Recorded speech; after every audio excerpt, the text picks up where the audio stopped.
acid mists, maiming by machinery or boiling in metal, a multitude of hazards haunt the circumstances that every worker comes to realize he has no means of dodging.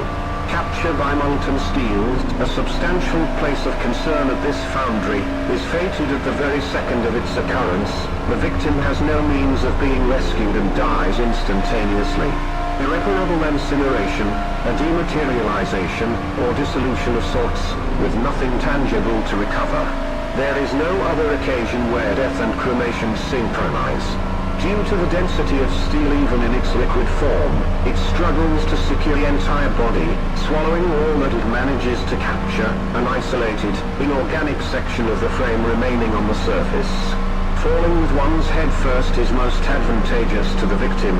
He may otherwise find himself in a rather terrible quagmire, suddenly missing legs.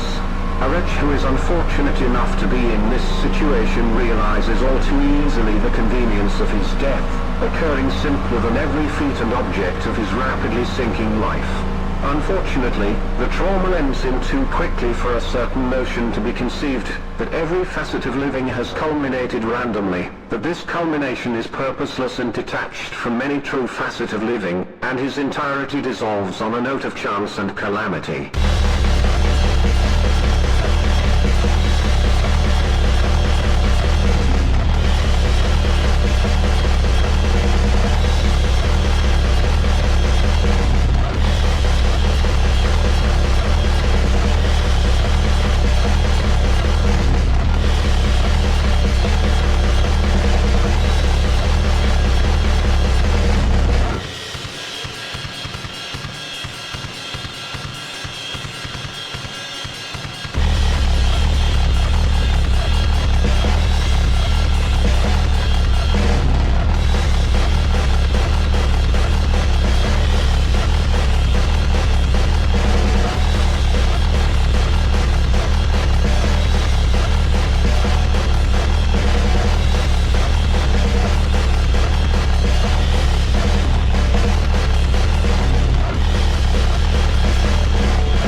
the mirror in years, I have aged like a bloated corpse. My hair is disintegrating. Its color is unclear. I haven't tended to it in ages, nor has it been washed at all. Presumably it's supposed to be gray, but it is difficult to tell. My face is fading away. My face is visible, but I can't see myself. My face is attached to my head, but it doesn't belong to me. It looks like a photograph, not like an exact duplicate of myself, although I haven't any idea of how an exact duplicate of myself is supposed to look. I can't recognize who it was that was photographed. My eyes look back at me. They reflect back with a look of great dread, yet that is not what I feel in reality. I try, and subsequently fail to balance myself with the image that stares back at me. I exist in a separate world from this image. It looks at me, and I look back, yet we will never truly comprehend one another. I look into the mirror like how one does when looking into a lightless, devoid pit, mirroring a faceless, formless reflection, observing from an insubstantial lens. I don't care what my last sight will be, let it be pitiful. But very pitiful it will be, indeed. A pity. A crying shame.